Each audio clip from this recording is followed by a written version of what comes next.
3, now. Hi there, my name is Stephanie Pepps, and I am originally from North Carolina. I love to tell stories. When I was a little girl, I loved to tell stories about animals and how they related to human beings. And the story that I'm going to tell you today is about a possum and about a snake. And it tells about how they came together in a most unusual way. Now, this story happened a long time ago, back in the days when the animals could walk and talk. You see, there was old Burr Possum. He was walking down the road one day, just walking down the road, minding his own business, and he noticed a hole right there in the middle of the road. And he looked down in that hole. He looked down in that hole, and he saw a rock, and underneath that rock was old Brother Snake. And he took off down the road, because you know that a snake ain't nothing but trouble. Just as he was getting out of hollering distance, he heard, "Help me, help me, help me." And he said, "Oh my goodness, it's that old snake. He's a-calling to me. I wonder what does he want?" And he went on back. And he looked down in that hole, and he said, "Burr Snake, what do you want?" And that old snake looked up and said, "I've been down in this hole for a mighty long time, and I got this rock on my back. Won't you lift it off and give me a hand?" And that old possum said, "If I do, you's gonna bite me. I just knows you gonna bite me." And the snake said, "Maybe not, maybe not, maybe not." So the old possum thought about it. I could take that stick and I could put it down in that hole, and I could lift that rock off that old snake's back. And that's just what he did. He took that old stick and he put it down in that hole, and he lifted that rock off the snake's back, and he took off down the road.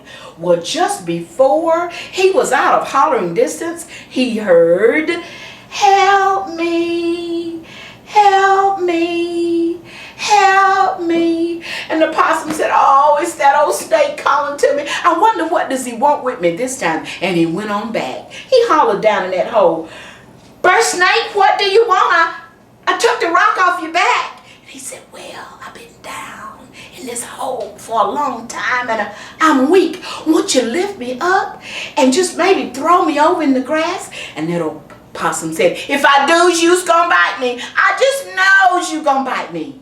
But he thought about it, and he said, "Well, I could lift him over and I could take off down the road." And that's just what he did. He took that old stick and he put it down in there, and he lifted that snake up out of the hole. And you know what? That old snake went over in the grass, and everybody knows that a snake in the grass is not anything that you want to be. He took off down that road, and just before he was out of hollering distance, he heard that old snake calling to him again, "Help me, help me, help me." And he went on back, and he was careful where he was walking this time, because he didn't know where that snake might be.